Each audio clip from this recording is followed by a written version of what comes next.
Welcome to tonight's Anna Maria Callan lecture, Music and the Anthropocene, Taking the Long View, by Alexander Rehding. He is the fall 2022 Anna Maria Callan Fellow at the American Academy in Berlin. This specific fellowship is annually funded by the Anna Maria and Stephen Callan Foundation and the descendants of Hans and Ludmilla Arnold, who also provided the American Academy with its founding gift and who have continued their generous support ever since. And tonight we're gathering here in the former villa of Hans Arnold's family. Alexander Rehding's fellowship is named after one of Mr. Arnold's daughters, who also lived in this house. Those of you who are not here for the first time know that the American Academy has a lot of obsessions. One of them is that we sometimes invite experts to introduce our speakers, and therefore, before the introduction comes another introduction. And this is what I will do now. I'm very delighted to welcome Camilla Borg, who is Professor of Musicology at Freie Universität Berlin. She obtained her PhD from the Humboldt University in Berlin in 2001 with a dissertation on music theater in the Weimar Republic. In 2014, she completed her habilitation at the HU Berlin on musical virtuosity. The title is Virtuosität, Text, Performance, Perspektiven aufführungsbezogener Musikgeschichtsschreibung, and Alex can translate this later. The publication is forthcoming this year with Bärenreiter Publishers. Her research interests include musical modernism, virtuosity, gender, and performance practice. Currently, she's working on a project that deals with musical modernism and political knowledge in avant-garde radio cultures, so from 1920 to 1970. She has known Alex for quite a while. They met at Stanford University in 2004. I just learned that, and Alex, when we spoke about that, he said, "Oh, das war, als wir noch jung und schön waren." I can confirm that whatever you did, and apparently your research field is the right thing to do, it preserved you. You are still jung und schön. So before Camilla will introduce Alex, allow me to briefly give you the background of this evening and how this evening is structured. Alex will talk for a good 40-45 minutes. We will then have a Q&A that Camilla will moderate, and before, of course, she will introduce Alex. Those of you who are joining us on Zoom, you are very welcome to ask questions during the Q&A as well. Please use the Q&A function for that and not the chat function. And for those of you who are in the room, my colleague Johanna will pass around the microphone, so you please raise your hand. Camilla, it's an honor to have you here. The floor is yours.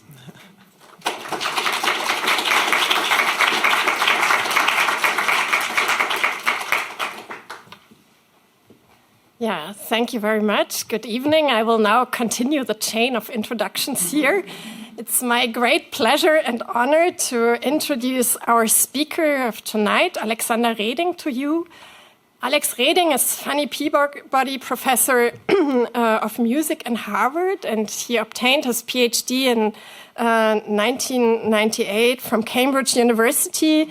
And after several postdoc fellowships in Cambridge, the University of Pennsylvania, and Princeton, he joined Harvard's music department in 2003. As a music theorist, Alex Rehding is interested in the question of how music has been understood in different times and history, and this has taken his research and his work in a number of different directions, really from ancient Greek music to the Eurovision Song Contest. And we won't have the time, unfortunately, to go through all his very interesting writings, because I think if not, we will still be here tomorrow morning. But nevertheless, I would like to introduce you to some of his publications and main ideas. In his first monograph, Hugo Riemann and the Birth of Modern Musical Thought, which has been published in Cambridge with Cambridge University Press in 2003, he explores one of the founding fathers of music theory. and his conceptions of music. And that's a quite specialist book, yet I think it's interesting even for a broader public because it's not only a thorough investigation of this music theorist's thinking, but it's also an investigation of the cultural and historical context of modern musicology's formative period. And Alex's next book then already clearly shows his interest in musical phenomena which are difficult to oversee and overhear. And I think another example we will have tonight. But in his Music and Monumentality book from 2009, he researched the aesthetics of musical monumentality and the role that this sort of monumental music and also musical monuments, as monuments of composers, played in building a German national identity. And the final chapter of this book on the performance of the Beethoven's Ninth Symphony in front of the Brandenburg Gate to celebrate the unification already sets the tone then for his next monograph, a book on the Ninth Symphony, which appeared with Oxford University Press in 2017.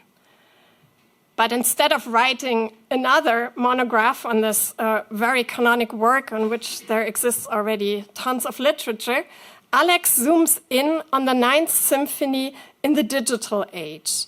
He studies the experiments, experiments with the sounding structure of the symphony in conceptual composition as well as in globally synchronized performances and the use of the symphony in flash mobs. We encounter, for example, extreme compressions of the symphony in less than 1 second and extreme extensions. And it becomes very clear when you read this book that one of Alex's main interests, I think, is in the time-bound character, lies in the time-bound character of music. And in a way, in a double sense, I would say. On the one hand, he's really interested in the aesthetics of musical time, also the time of music, and on the other hand, on music in time, in the past, but also in the nearer and even in the very distant future, as we will see tonight. His interest in music practices in the digital age, as well as in wider questions of how ancient music, for example, was imagined by theorists, how non-Western music was transmitted to Europe, led Alex to an engagement with musical media, including notation, but also recording technology. He wrote important articles in the field of media aesthetics and music, including studies, for example, on Edison's phonograph, the gramophone, the radio, as well as on sirens. And one very specific set of recordings is the topic of his most recent book. The book has the title Alien Listening, Music from Earth and Voyager's Golden Record, published in 2021. Alex and his co-author Daniel Chua focus here on the so-called golden records. This is a set of recording the NASA sent to the outer space with 2 space shuttles in spacecrafts in 1977. And the idea of these recordings was to represent the world via music and sound. And in their very entertaining book, and I have to say that's probably, unfortunately, a relatively rare quality of musicological writings. In their very entertaining book, they reflect on how music can represent all of the worlds, how aliens can potentially listen, and they try to imagine a musicology that thinks music beyond human. And let me end here with a personal thought. When I met Alex for the first time, quite a while ago, as you heard, I didn't really think very highly, I have to say, of music theory. For me, it didn't really belong to the hot subjects in music studies. Especially coming from a German background, I saw music theory rather as a pretty dusty discipline, busy dealing with methods of music analysis, and at the same time very hands-on in teaching ear training and harmony. But I have to admit that it was due to people like Alex that I needed to review my judgment in the following years. With his inspiring writings, he continued to bring music theory out of its splendid isolation. He put it in touch with other disciplines, showing what music and music thinking can contribute to larger and more urgent questions. By this, he also contributed, I would say, to change the notion of theory in music. It now means less providing the tools for analysis or for composition, but really reflecting on fundamental questions like what music is, what it can be, how it has been conceived, and how we relate to it.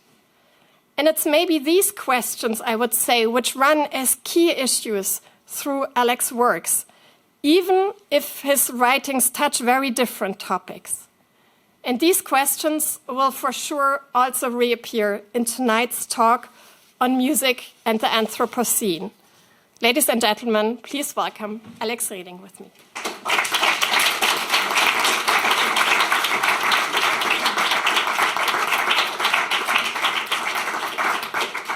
Thank you so much. I'm very touched and very moved by your kind words. It's really a very special night, and it's wonderful to see so many of you here, and I believe there are even more people in cyberspace. I should start by thanking so many people who have worked very hard behind the scenes to make this possible. We have a few of them here in the front row and sprinkled throughout the audience. Berit, thank you so much. Johanna and Robert and everybody else who made this evening possible. And I think I'll just start my talk before I get overwhelmed here. In the 1990s, when I was an undergraduate, one of my professors made a startling comment.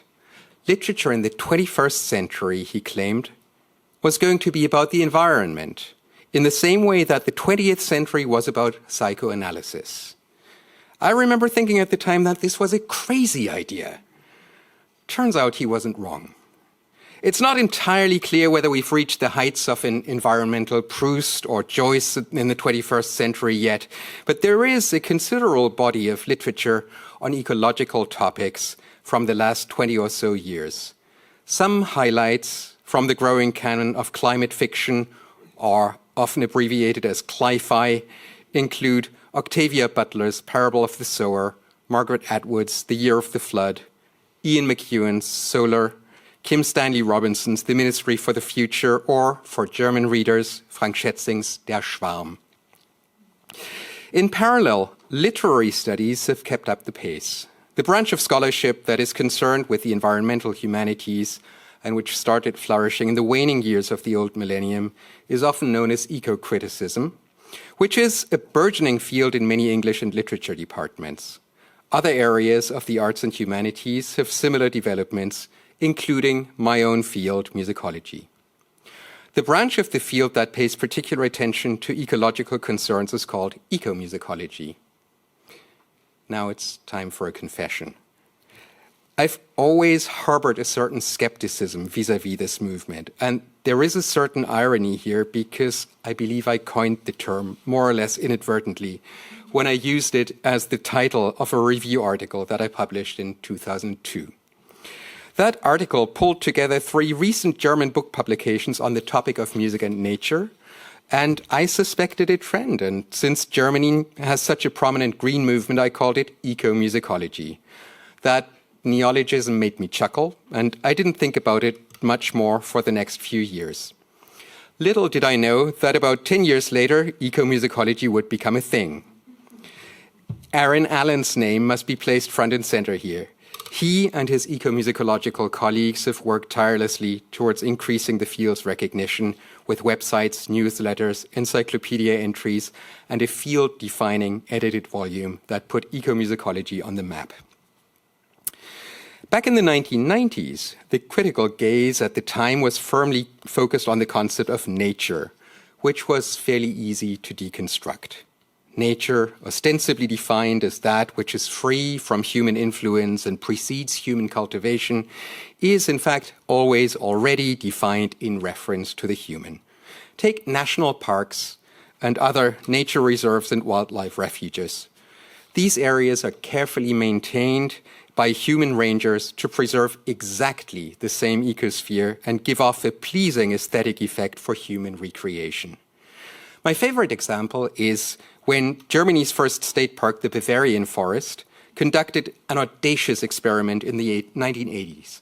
They did the unthinkable and stopped any human interference, any kind of maintenance in one carefully designated area to see what would happen. In other words, they let nature be nature in the full sense of the word that we usually employ unthinkingly. What happened was obvious. The landscape changed rapidly and dramatically, especially after an infestation of bark beetles killed off vast swaths of the forest. This wasn't all bad. In fact, ecologists noted that the new trees had started growing there instead are a lot more diverse and healthy. But the visitors in the park felt duped in their aesthetic enjoyment of nature, and the complaints started coming in instantly. Humanists at that time had a field day deconstructing nature. It was common to only use the term surrounded by the scariest of scare quotes, to declare nature as nothing but a social construct. However, for all the deconstructive fervor, most of the critiques missed their targets. Nature may have been a social construct, but environmental issues were real and couldn't simply be deconstructed away. After all, as philosopher Kate Soper tartly pointed out at the time, it wasn't language that had a hole in its ozone layer. This stinging critique was also applicable to much eco-musicological work at the time. The majority of the work was well-intentioned, but had little bearing on anything going on in environmental science or policy. To put it bluntly, there are only so many interpretations of nature in Beethoven's Pastoral Symphony that we can take. There was a lot of enthusiasm and goodwill, but not a lot of ecological thought in it. And I suspect the problem was that we took the established musical repertoire and scoured these familiar works to see what we could say about them in the context of nature. Landscape became a big issue at the time, and we saw a flourishing of scholarship on the national styles of the later 19th and 20th centuries.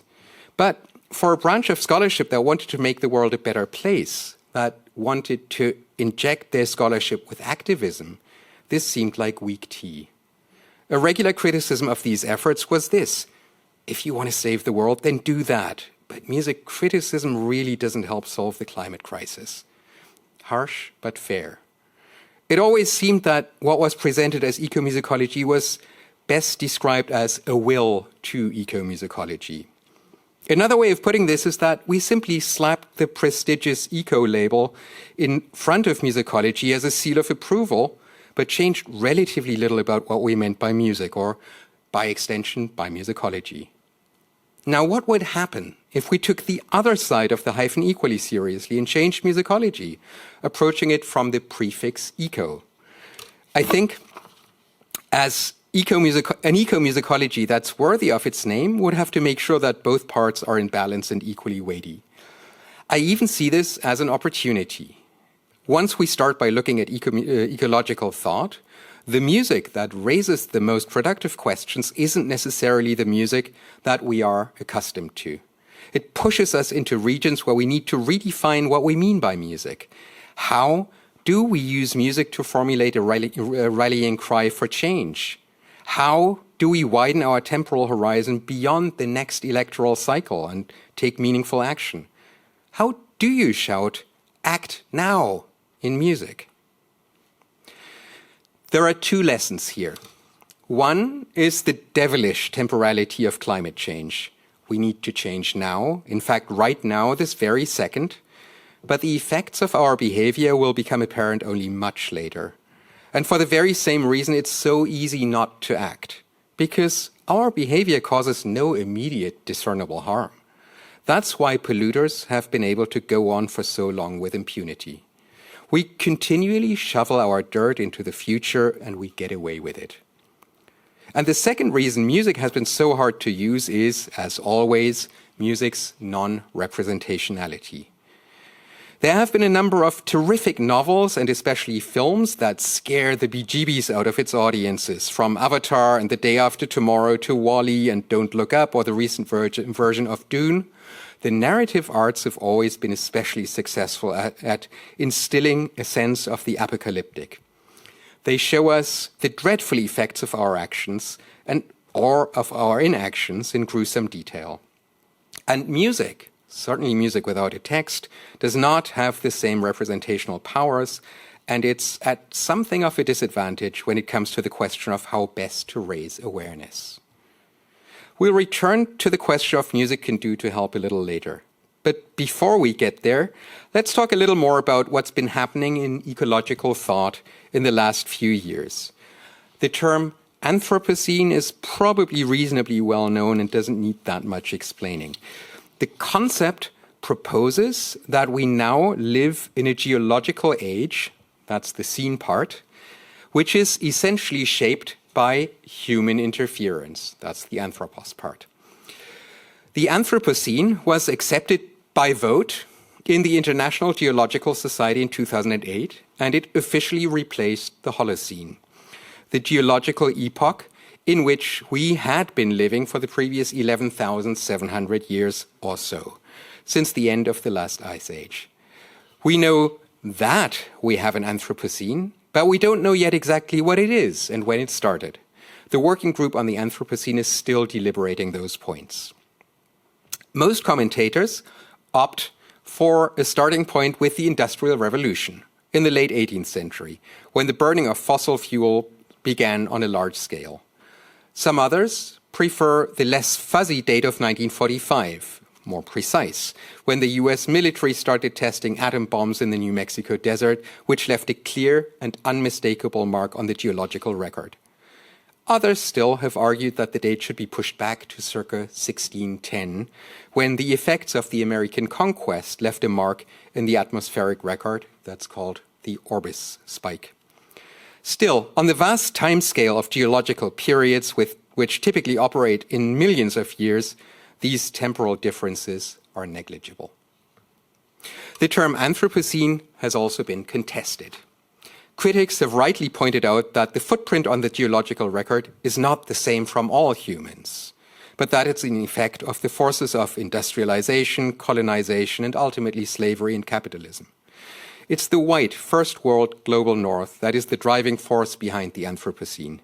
And to add insult to injury, the effects of climate change will, of course, be felt much more acutely in the global south, and they already are. To give a better sense of this imbalance, other terms such as the Capitalocene, Plantationocene, Technocene, or Cthulhucene have been proposed instead. I have a lot of sympathy for these critical stances, but the field of geology thinks in time spans so vast that humans never even come into the picture. So, from a geological perspective, the crucial element is that the simple fact that humans emerge as a climate agent, and I will continue to use the widely accepted term Anthropocene. Put differently, from a purely disciplinary perspective, geologists are ultimately fairly indifferent to the demise of humanity. The whole history of humanity is just a blip on their radar. But of course, this blissful indifference that geology puts forth is not shared by everybody. After all, when most of us think of the Anthropocene, we're immediately reminded of the fact that our days collectively are numbered. We think of the Anthropocene as a problem that we need to solve while the doomsday clock is ticking. From a humanistic perspective, what the Anthropocene foregrounds is a new and radically different conception of human and nature. Nature is not some overwhelming force that threatens and dwarfs humans and that can in turn be tamed and dominated by science and technology, as the West imagined more or less for the last 5 centuries or so. But we do better to think about humans and nature as inextricably connected and intertwined. This is perhaps the time for our first musical example. One practical application of this kind of eco-musicological thinking is Pharrell Williams' song called 100 Years. I would like to play you that song, but I can't. And that's sort of the point. That's Because the song is a kind of ecological Rube Goldberg machine. Let me explain. In 2017, the pop singer Pharrell Williams recorded a song and had it pressed specifically on one single record. This record is made out of clay and it will disintegrate when it gets wet. The record was played only once at an exclusive launch party in Shanghai.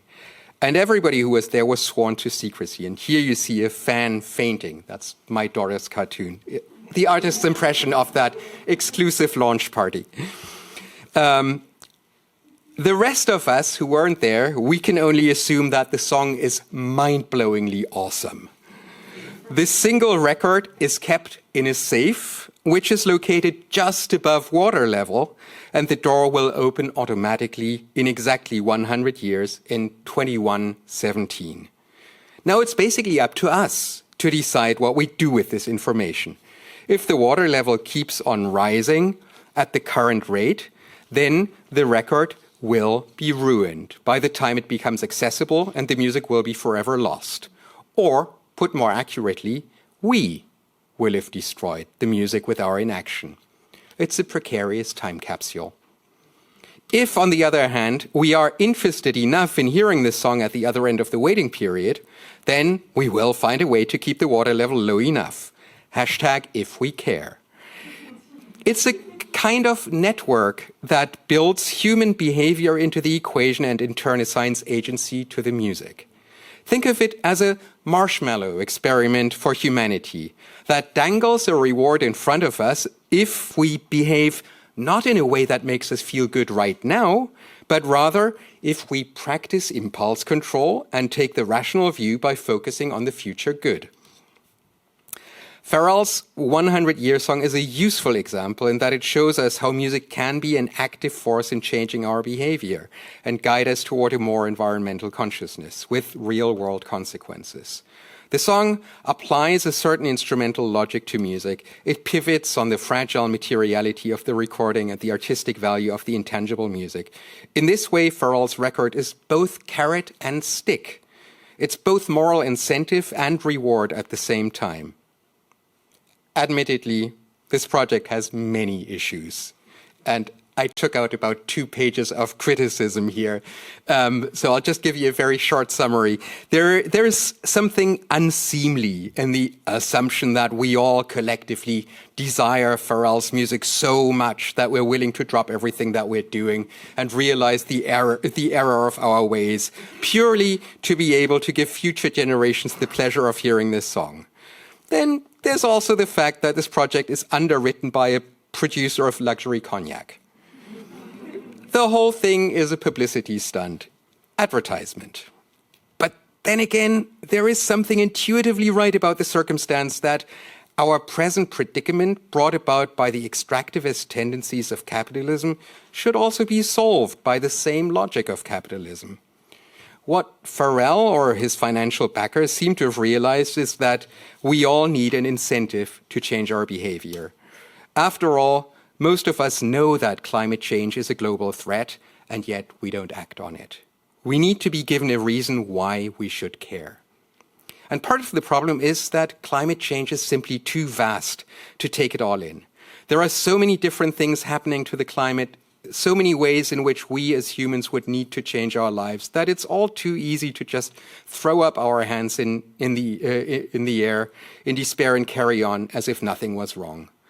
What we need to develop is a sense of solidarity with future generations, with people we don't even know, and plan ahead well into the future. So let's try something slightly different. How can we bring the vastness of climate change down to a more manageable size? The philosopher Timothy Morton has proposed the term hyperobject. In the first place, that's an object that's so vast that we cannot perceive its boundaries. They are so massively distributed in time or space relative to humans that they completely envelop us. Hyperobjects are real and concrete, but they have no palpable reality for us. They're so expansive that we cannot grasp them. It's easy to see how climate change is a hyperobject. The time spans involved are so huge, the devastating changes are so gradual, and the link between cause and effect is so stretched out that none of these circumstances encourage immediate action, even though on a rational level we all know that swift and decisive action is precisely what's needed. Intriguingly, when Morton introduces the hyperobject, he repeatedly draws on music to explain his concept. Music's evanescent materiality surrounds us, but withdraws from access in the same way as the other hyperobjects. More than that, music is an object that most of us deeply care about, that can create a sense of intimacy and often forges an invisible community, which are all key points in the solution that Morton proposes. So, how can we capitalize on this unexpected and fortunate connection between music and climate change? There are clever ways in which music has been instrumentalized in the service of giving us a sense of how hyperobjects operate, and this could be key for future work in eco-musicology. So now it's time to look at another example, this time a much longer one. Jem Finer's composition Long Player takes place in an old lighthouse at Trinity Buoy Wharf in London, or I should say Trinity Buoy Wharf. But it's not just any lighthouse. It's situated directly across the Thames from the Millennium Dome, the centerpiece of the UK's official celebration of Y2K, located right on the zero meridian that runs through Greenwich. From this subtly distanced position in the old lighthouse, Finer launched his own millennial celebration. Long Player began its performance at 12 noon on December 31st, 1999. That is 12 hours too soon. This is a little dig at the official national celebrations of Tony Blair's Cool Britannia, which was eager to claim the third millennium as Britain's own. The time Finer chose for his launch instead was the moment when the new era dawned along the international dateline on the other side of the globe. At that moment, the deep, resonant bronze timbres of Tibetan singing bowls sounded the start of a musical performance that will go on for exactly 1,000 years, from Y2K to Y3K. Singing bowls are typically associated with Buddhist meditation practices, but despite appearances, there's nothing meditative, let alone new age, about Long Player. Jem Finer first rose to fame in the 1980s as a founding member and banjo player of the Celtic punk band The Pogues, and reinvented himself as a composer and conceptual artist. For this project, he made good use of his background in computer science and conceived of Long Player as a problem-solving exercise that was primarily concerned with time. In this 1,000-year performance, the Tibetan singing bowls are not played by human musicians. The synthesized sounds of the bronze instruments are handled and coordinated by a network of computers. Even though the performance of Long Player is anchored in the lighthouse, it is not located anywhere in particular. The synthesized bronze bells can be heard at various points across the globe, from Sydney to San Francisco, in listening stations that were established in those places. The piece can now further be listened to on live stream on the internet. There's even an app. Of course there is. Even when there is no one around to listen, the performance perpetually surrounds us. And right now, what's playing is this.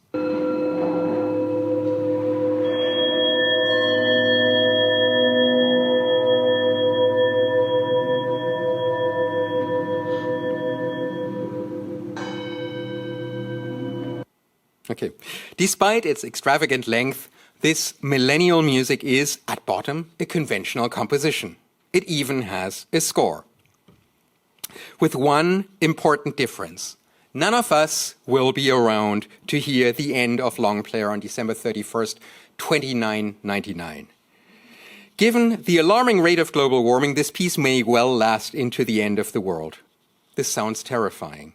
But Long Player has some important lessons to offer that may help us change our situation for the better. This sounds like a paradox, so I'll start by clarifying some terms. When I say the end of the world, this is not the same as the demise of the planet. Earth will likely continue to rotate around the sun long after humans have ceased to be.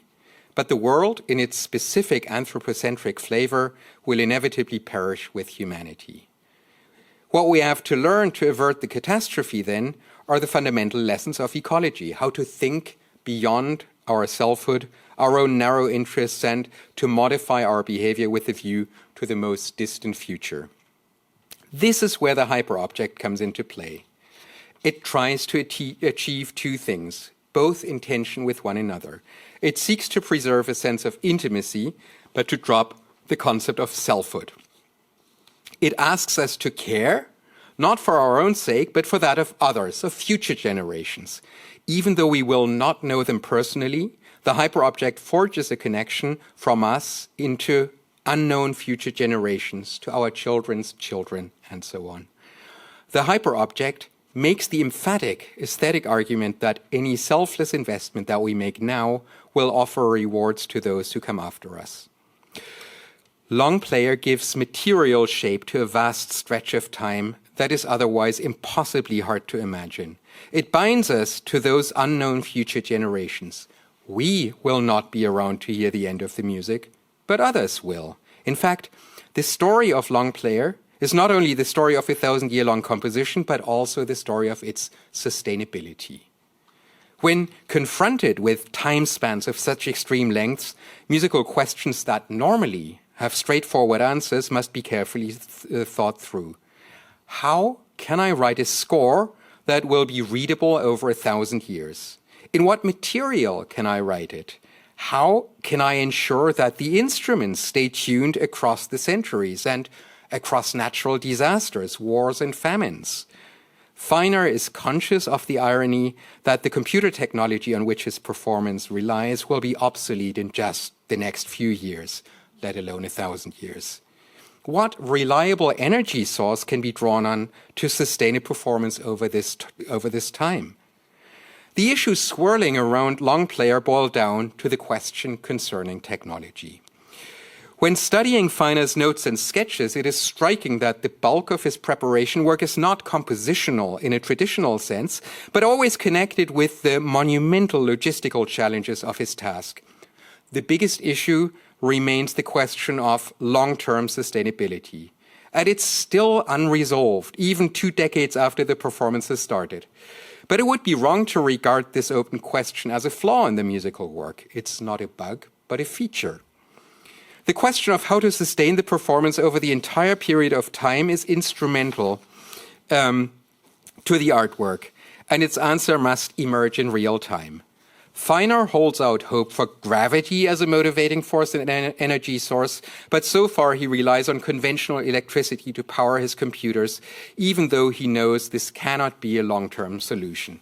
He has experimented with a performance version that is more suitable for human dimensions, 1,000 minutes instead of 1,000 years. This amounts to 16 hours and 40 minutes. So a live performance is still a significant time commitment for an ensemble of flashy musicians and their audiences, but at least it falls within one human lifespan and quite comfortably. This realization that the most sophisticated technology must give way eventually to very basic human power is a maneuver that underlies much futurology in science fiction. In Andy Weir's novel The Martian, for instance, made into a major motion picture with Matt Damon, where yet again humanity is called upon to save Matt Damon. In this story, an astronaut finds himself stranded on Mars and survives by rediscovering agriculture. After the most advanced rocket science has failed, what saves him is the humble potato. And Rob Moss's and Peter Gallison's documentary Containment ask the question of how to warn future generations about the dangers of nuclear waste across a vast time span when language and graphic symbols will fail. And it's answered by plain manpower. The radioactive sites must be protected by human guards in perpetuity. In each of these cases, the return to human power is not a gesture of triumphant humanity, but simple elbow grease in a chain of actions necessary for a communal purpose. The human does not tower above the world, but is a necessary link in the chain required for plain survival. And this is what makes Longplayer a hyperobject. It displaces the human from the center and assigns him or her the part of a bit player, with the gaze firmly fixed forward into the future. The human becomes a custodian, ensuring that the performance continues. The knowledge that there will be a day when long player draws to a close, that it has an end, a goal and a purpose, is reason for Feiner to express an optimism for an uncertain future. If the piece ends, there is a good chance that someone will be around to bring it to this point in the performance. And who knows, maybe there is even someone else who listens to the end of the music. The musicians who bring the piece to a close at the far end of the millennium may or may not be human in a way that we would recognize. But the task of sustaining a piece of music over 1,000 years may be just what's needed to square the circle of intimacy without selfhood that makes up the basic paradox of ecological thought. Feiner's long player creates a whole without holism. It generates a purpose to connect us across time with our unknown descendants in the most distant future. Precisely by imagining a future without ourselves, the musicians, or those who see to it that the music be completed, become guardians of the future. Various thinkers who worry about the future have come up with criteria that will help us get out of our obsession with the present and turn our gaze toward the future and the monumental tasks that lie ahead. Stuart Brand and Danny Hillis, the inventors of the Clock of the Long Now, have set out criteria for such projects designed to exist into the unknown future. Longevity, maintainability, transparency, and evolvability are their key features. The same applies to long player. The piece must be transparent enough to be readable even by future generations, and it must contain enough complexity in its musical sounds to sustain interest. The self-sustaining nature of the composition, with multiple computer systems backing each other up to avoid any interruption of the performance, supports the idea of a music that generates and regenerates itself. The motivating force and the reward, in short, the pleasure, that encourages humans to engage in the support of long player consists in seeing the composition unfold over time to the end. Sound art has often staged an emphatic now. By contrast, long player urges us to leave our sense of now behind and turn our ears toward the future. In a word, to care. If we attend to it, it can teach us what Marcia Bjornerud has recently called timefulness. It forces us to project into the future 1,000 years from now, work backwards from there to the present moment, and figure out in concrete terms how we will get from here to there. This future-oriented approach to problem solving has justifiably been characterized as ecological thought. If we succeed in embracing hyperobjects such as long player, if we learn how to listen to the resonance of these bronze bells, we may have a chance for survival. It's about time. Thank you. I just would like to start maybe with one question before we are going to open the discussion to the floor and also to our participants in the Zoom. I think you very clearly and with a lot of emphasis showed us how music can help us, on the one hand, to better understand the time dimension of climate change and to really grasp it, and also how music potentially could motivate us really to do something against it, to care for the future and motivate us to change our behavior. And you did that with two examples who really open up our gaze to the future. And when you said at the end it's about time, I was wondering whether there are also other time dimensions of music which come into play here. I was asking myself, for example, when you pointed out this gradual change of climate developments, when we think of the glaciers melting or so, these are processes which are extremely slow so that we can hardly grasp them. And I was just wondering how much can music or sound help us to really pay attention to these developments via sonification, for example. And so one question would be, is there a time dimension of slowness where music and sound can help us? And maybe I also would like to ask, is there also a dimension of looking backwards, not with a naive nostalgia, but really that music and sound can help us, or can music and sound help us to somehow store things in our cultural memory which are in the danger of disappearing due to climate change? Maybe you can comment on these two big questions. How much time do we have? No, those are great questions, and those are very pertinent questions. So let's see how much of your questions I can answer. There is, you mentioned sonification. I think that's a really important, relatively new art form, and I'm thinking about Murray Schafer's work on soundscapes. And I think there is some really important work that's been done there. For those of you who are unfamiliar with him, Murray Schafer was a composer. He died a couple of years ago. He was Canadian. And in the 1970s, he worked on what he called soundscapes, which were fundamentally linked with a sense of preserving the auditory landscape of Western Canada, where he worked, the Vancouver Bay. And one of the first big projects that he worked on was to map out, to create a sound map of characteristic sonic features of the area around Vancouver. And he developed a whole terminology for, what he considered important in these sounding landscapes.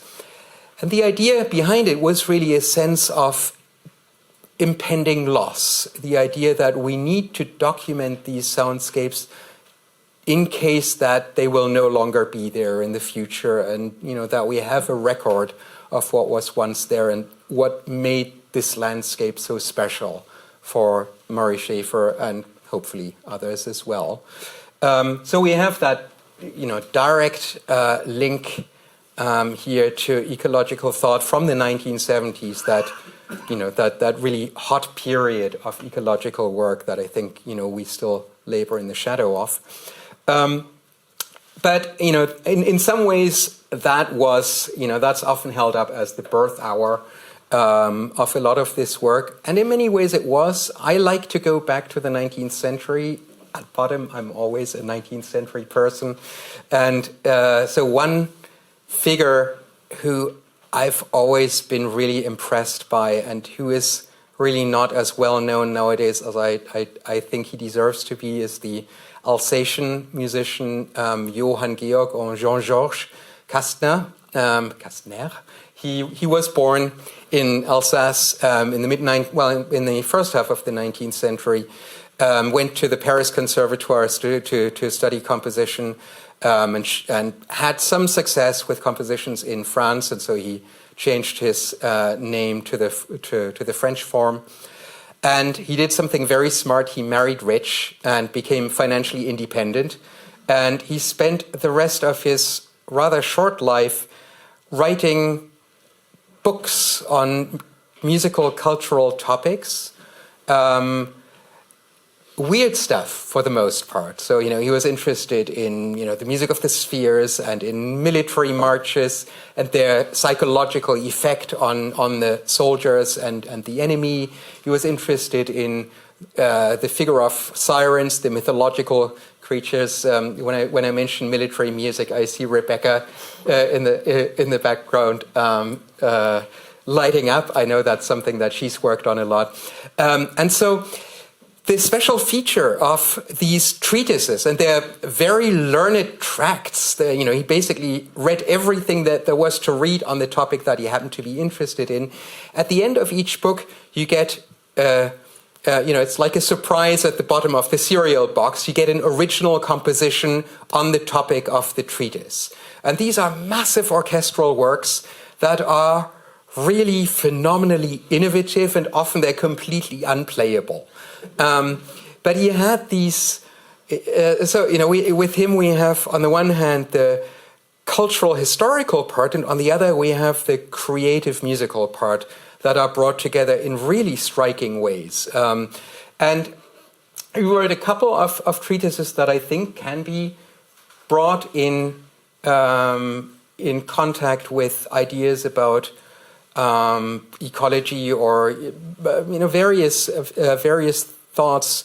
You mentioned nostalgia, and I think nostalgia is really an important component here, and it's something that music is very good at, in that music can create a sense of nostalgia, of that painful longing of the things that we have lost or that we are in danger of losing. And so one of the books / compositions that he wrote is called Les Cris de Paris, which is really an ethnographic study, a collection, a transcription of all the market vendors of Paris that that had their characteristic sound bites, jingles, and so he notated them painstakingly. That was a musical culture that was at that time disappearing. So it really was a kind of act of, and it was a sound mapping in some ways, in the same way that Murray Schafer 100 years later would conduct. And so he wrote this treatise on the soundscape of Paris, and then he composed a long, very French symphony that sort of depicted a day in the life of Paris. And so there is a sense of this loss of the musical culture that he's trying to preserve by turning it into art. I could go on much longer because I think he's an endlessly fascinating figure, but maybe I'll let some other people talk as well. Yeah, sure. I can see here a first question. I don't know. I think we have a microphone, so. That's right. Oh, and if you could introduce yourself just before you ask your question, mostly for the benefit of people on Zoom and others. Yes, Wolfgang Ernst from Media Theory at Humboldt University in Berlin. Thank you, first of all, for reminding us of the deep possibilities of musical action to have an experience as humans of time, which was your central argument. Mm-hmm. And actually, you even, between the lines, modified the hyper-object by the hyper-process, which can be the human experience of temporal change via music. Yeah. But now to follow up Cornelia Borg's question, it was interesting how Cornelia Borg 3 or 4 times said music or sound. It was interesting. My question to you, especially as a 19th century scholar, because the 19th century was, as you know best, the century where sound emancipated from good old musicology as music theory of harmonies, sound, the materiality of sound, acoustics, etc.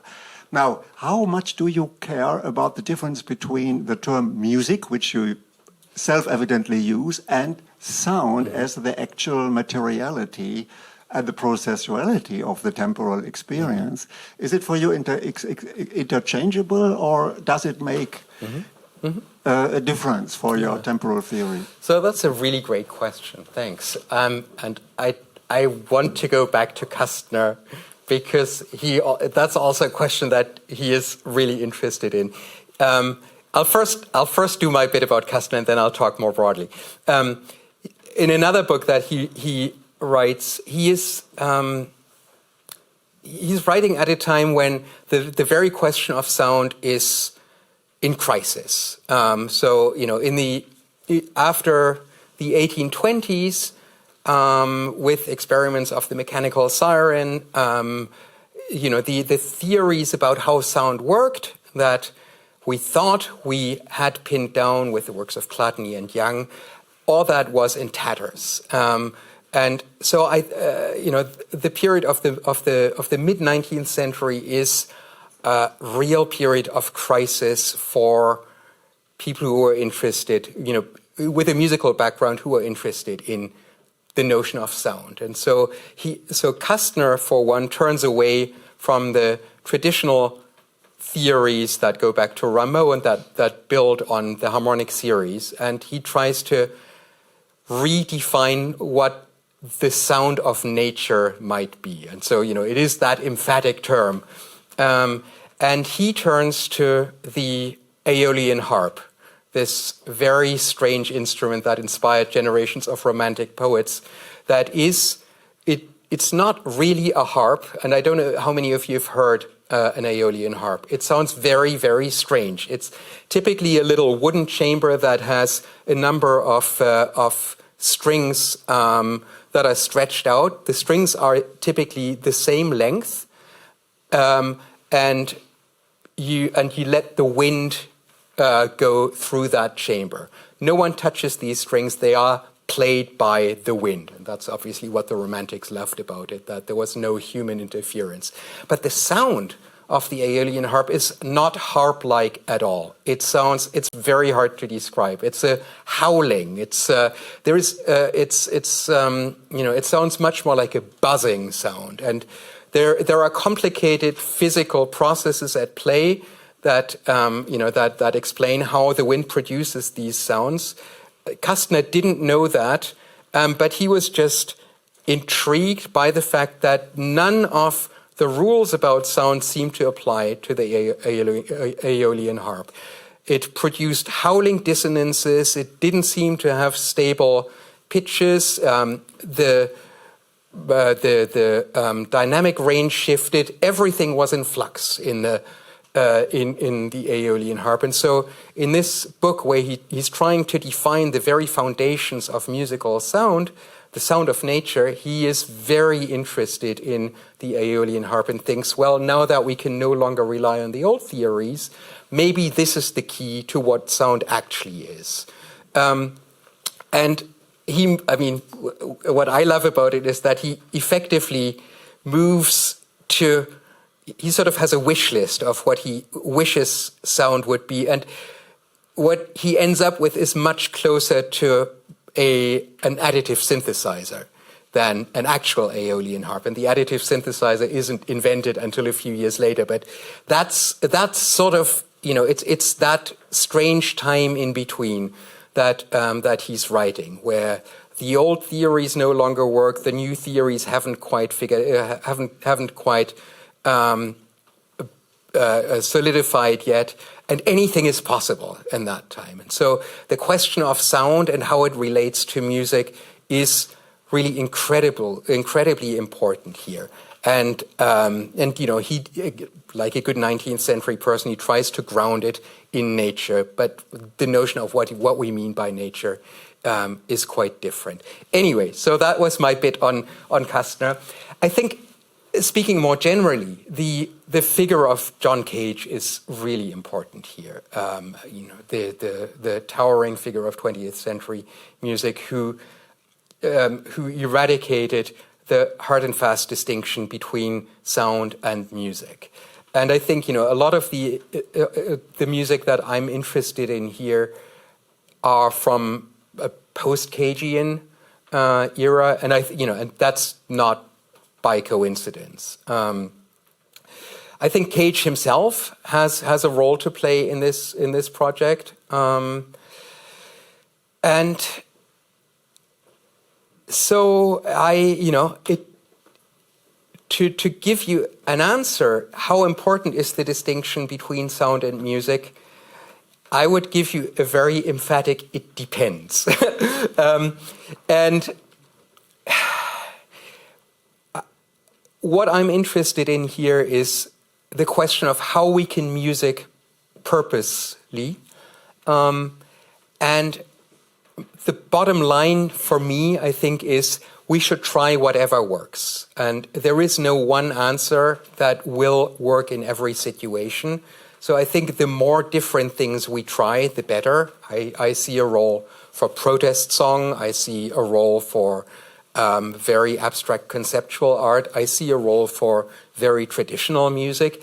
I don't want to exclude anything. So I think there are situations where the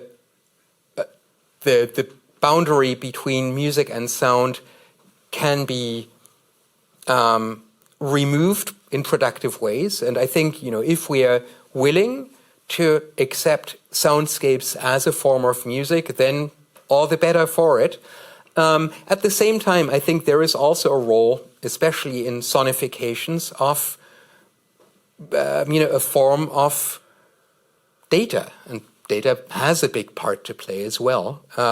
So the answer would depend on the specific scenario, but in principle, I'm not opposed to removing the hard and fast distinction between sound and music. Maybe I can connect you with a question. I think your two examples, they shared quite a lot of features with what we commonly understand under music. No, even the long player even has a score, so it's like it really shows quite a close connection. And I was wondering if we now think of an era or a future where actually human won't be in the center anymore, but we need to think about a kind of new form of subjectivity where the human is a sort of custodian, what you suggested. No? He's one part in a bigger network, but not the center anymore. I was wondering, how much does that affect also the way how we need to think about music? Don't we also have to include completely different types of music, like biomusic or so? Is that also something which comes into play in your project, the music of animals, for example, as a really, a very broad No, thanks for bringing that up. I mean, whale song is the most important example here because that's an actual case study of how music has been used for ecological purposes and extremely successfully. So for those of you, I'm sure many of you will be familiar with the 1970s recording Song of the Humpback Whale, which, anytime you hear this sound of a whale on TV, it is from that record. It was incredibly influential. And what's really important is that it was marketed as song. So it's not, the noise or the howl of the humpback whale or even the language of the humpback whale. It's the song of the humpback whale.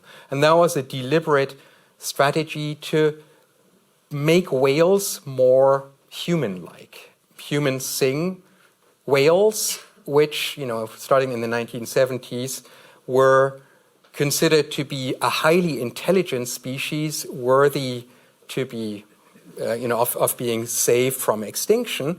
And the strategy was to bring them in close proximity with humans. If whales sing, then, we might be able to relate to them more easily. And that strategy absolutely worked. In 1980s, the UN banned commercial whaling. And there is a direct connection to the success of that record, the Song of the Humpback Whale. So, I mean, that's always the best example, I think, of what music can do and how music can be used for those purposes. Yeah, here is another question. Sue Marchand, I'm a fellow here. Alex, this was so fascinating, and my brain is spinning with so many questions. My first note is my real experience of music and time, and I'm sure is shared by many of these fellows here, is the Tristan and Isolde problem, in which this chord is not resolved for 4.5 hours. So there's your delayed gratification at the end. But my question is really about, the great and foremost environmental writer, Rachel Carson, whose title is Silent Spring. And then I know another article that she wrote, which is a quite beautiful one, about bringing children into nature to invite them to wonder. So on the one hand, we have a kind of narrative about fear and the loss of sound, and on the other, a kind of celebration of it. Do you have a sense of, what kind of psychology works? Is it better to wonder? Is it better to scare? What do you think? Or are people different and you have to approach them differently? So I think, a great question. Thank you. I think, given the literature and the movies, there is definitely a sense of scaring people is good. At the same time, there is a thrill that we like in movies, especially in novels. It's what I'm trying to do is to push a little bit against that and to see, where is hope? And I think, that's not something that I talked about particularly, but I think hope is really important because it's the foundation of anything that we might care to do in the future. So when I try to bring music and this very difficult, heavy issue of climate change, when I put these two together, what I'm hoping is that music can help us find elements of hope in this very arduous task. So I'm very much on that side. Yeah, Rebecca. Many thanks, Alex. I'm Rebecca Wolf from the Staatliches Institut für Musikforschung here in Berlin. Many thanks for your talk. While I thought about musical genres, the two examples we could maybe conclude are a mixture of music or art and activism, maybe. The first one could be sort of popular music, the second one performance art. And can you tell us a bit more about the expected audience? What kind of audience is it? And if you do such research, do you find also a diversity of genres? Because in the end, to reach something, especially as an activist or musicological activist or whatever, then you need probably a broad audience. I'm so glad you're bringing up that question. It's a very, very important question. And this is also one of the things that I cut out in the long criticisms of the Pharrell story, because of course he is turning himself to a well-heeled first world audience with his song, and historically there is a certain logic to that, but of course if we look at the way in which the world population develops, China and India are going to be key areas on the globe, but there is no sense that Pharrell is aware or interested in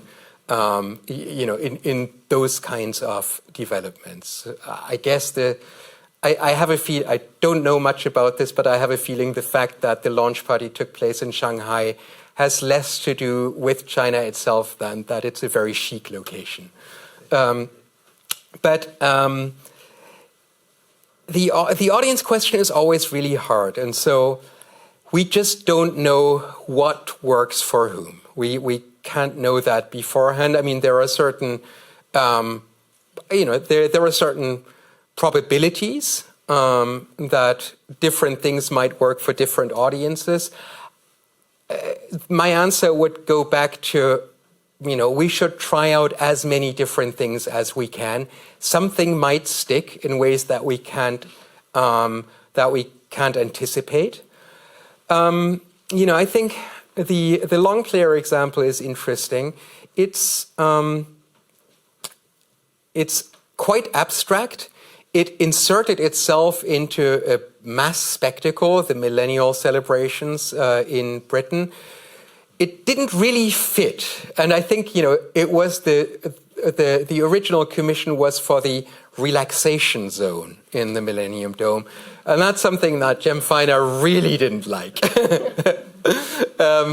But there is this tendency of grouping together music with entertainment rather than any of the other possibilities, and to a certain extent, there is a place for that, but again, I wouldn't want to exclude anything. I think there is also, something to be said for, the kind of song forms that are taught down the generations that can play a big part. That's another thing that I left out. I briefly talked about this project with the nuclear waste, unit in New Mexico, where the challenge was, how can we communicate the danger of radioactivity 10,000 years into the future? And, of course, we can't use language. We can't put up a sign that says danger radiation, because people won't be able to read English in the, relatively near future.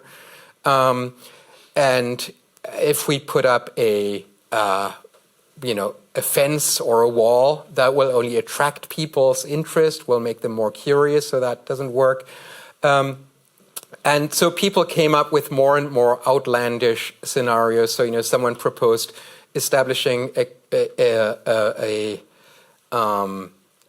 monastic order, a kind of priesthood that will take care of this nuclear waste unit. Or, the example that I really like that tries to use music, and it's a wacky example, that consists of two parts. The first part is we develop genetically modified cats that light up when they're exposed to radioactivity. And the second part is we compose a song, and the song is so catchy that when you hear it, you won't forget it again. And the idea is that we use songs in, raising our children. We sing lullabies, we have music, songs for various occasions in social scenarios. So songs tend to be relatively stable over the generations. And so if we can use that, maybe there is a chance that the song can be used to explain what these genetically modified cats mean. It's a very imaginative solution. It wasn't the solution that, made it to the end. But if anyone is interested, someone composed that song. And I have it here if anyone wants to hear it. Okay, let's see. Can we do this? Oh, yes. Here we go. I'm sorry. So it's called the 10,000 Year Earworm to Discourage Settlement Near Nuclear Waste Repositories. That's the title of the song. And here we go.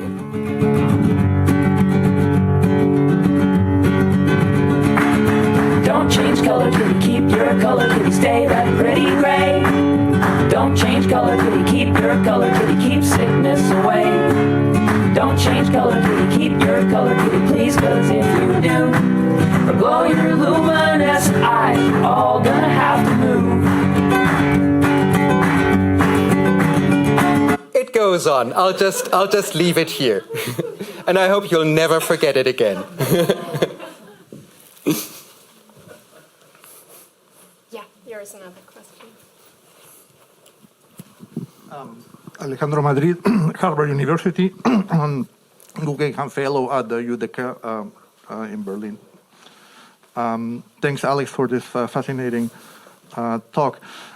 While you were talking, I had this sense that there was a paradox in what you were presenting us. Because you kept talking about objects and about hyper-objects. And the musical example the example that you played for us were, in a way, objects, right? And I was thinking about listening. Yeah. So where is people may argue that there's no sound until there is listening, right? And so Professor Wolf's question about activism made me think about maybe shifting that mission of musicology from the object to the process of listening, and maybe there could be a type of activism of the listening, no? Yeah. As a way to go back to what you mentioned at the beginning, if eco-musicology is going to be something that is more equal, that musicology should also change. No longer being this discipline that focuses on objects, but that focuses on something else. No? Yeah, absolutely. No, that's a great observation. Thank you. I think listeners are really important. Yes, and the bottom line in many of these projects is that having listeners is will carry us to the end, right? So that's the very, we can trivialize this, but it's really, really essential to the success of these projects. At the same time, you're absolutely right, there are many other ways of listening. I think, we're kind of moving into the direction of acoustemology, different forms of different epistemologies of listening, and we could talk about that forever. But I also think the question of listening to soundscapes becomes really interesting, and that's a fundamentally different listening than the kind of musical listening that we have been, just carried out here. And there I'm thinking of, work like, not really by composers as such, but by artists like Katie Peterson. I like her work a lot. One of her pieces that I find extremely impressive is, it's titled After 3 Icelandic Glaciers, and I won't even try to pronounce them. And what she did for these works is she went to the glaciers, recorded the calving of the ice, took a piece of the ice from those glaciers and pressed the recording into the ice as a gramophone record. And then she took this icy LP, put it on a turntable, and played it one final time while the records were melting.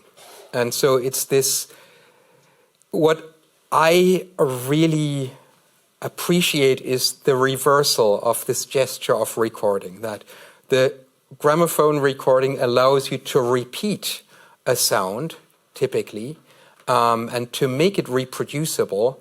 But in this particular instance, we only get one last shot at hearing it, and then it's gone forever. And so this kind of listening is, I don't have a good term for it, but it's a kind of, it's a particularly urgent kind of listening, because we know we will not have that chance again. It's now or never. So this is probably where I would go with that.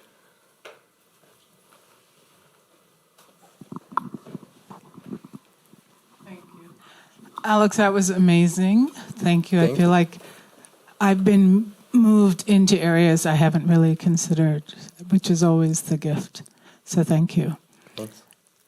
I was thinking, though, about this question of sound and music, and wondering if, because there are ways in which music can become toxic, can be used as torture, can be used, and so when you turn the volume up, is there a way in which you think about the music as a coming environment? And then does that change the terms of its goodness, in a sense? Because there, I think all the ways in which we've talked about music in terms of the gimmickiness of Pharrell's use, and then, I'm sure the other project was also funded by somebody. But I just want to say, the Archangel Foundation in Britain. It's a non-profit organization. But nonetheless, I think we're still approaching music as a kind of purity, as a kind of goodness. But when does it tip over into a kind of toxicity in the environment that becomes a trigger for the very issues that we're trying to approach within the environment itself? So, great question. I wish I had an answer for it. I'll have to think more about it. There are certain things that I'm immediately thinking of, and they are not necessarily about, a kind of a moral flipping over into its opposite, but there are some basic paradoxes, right? Some unresolved issues that can, that are problems and ultimately moral problems. So one very basic thing that musicians are grappling with at the moment is that going on tour, and it doesn't matter whether it's an orchestra or whether it's a band, has massive environmental costs. And so, especially if you want to, get out a message, an environmental message, that's not easily done. If you want to be mindful of all the costs involved.